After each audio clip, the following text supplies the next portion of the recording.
Well, our next guest says the Paul Ryan budget is a good start. It's not good enough to get the country's economy back in order. If we're ever going to live in a prosperous country, we must ensure that the government isn't out devaluing all the money in your bank account. As in, we need sound money. And the solution is simple: end the Fed. But are there steps that can get us there? What about a return to the gold standard? Here now, former New York Republican gubernatorial candidate, former monetary advisor to President Ronald Reagan, and champion of gold, Lou Lehrman. Lou, it's a pleasure. Welcome to Freedom Watch. It's great to be here, Judge. What would it take? What would life be like today had FDR and Richard Nixon not done what they did that took us off the gold standard?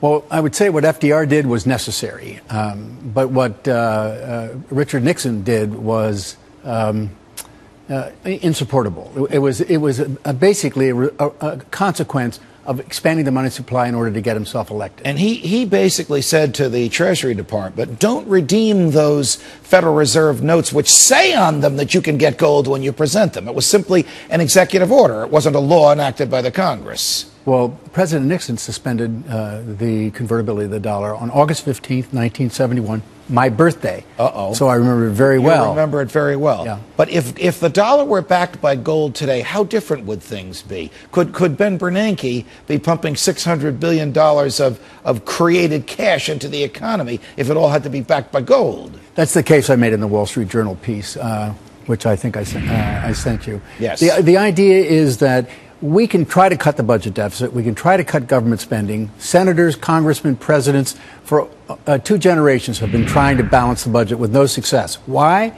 Because the federal government, when they run a deficit, is able to sell its securities for new credit at the Federal Reserve System, the banking system, and to foreign central banks like China. Right. And as a result, we run up our deficits and our debts, and the deficit never ends. All right. So if I hear you correctly, you're basically saying to me a gold standard would be the discipline imposed on the governmental financial institutions that are incapable of imposing that discipline on themselves. Well, exactly. And more people and more institutions than just the federal government are incapable of imposing discipline upon themselves. Countries are only as good as the institutions and the people that make them up. And the gold standard is an institution to make for a stable dollar. All right. I think back in the Reagan administration, you and Congressman Ron Paul were appointed to a gold commission to study whether or not we should return to the gold standard. What did President Reagan say when you and Congressman Paul, I think, wrote a dissent and said, yes, we should go back to the gold standard? Well, I did speak often, I would say, several times explicitly with President Reagan about a restraint and a discipline on the Federal Reserve System in order that it would be able to discipline the government spending habits. And of course, he was very sympathetic because he came from a generation before me. He was well aware of the virtues of the gold standard.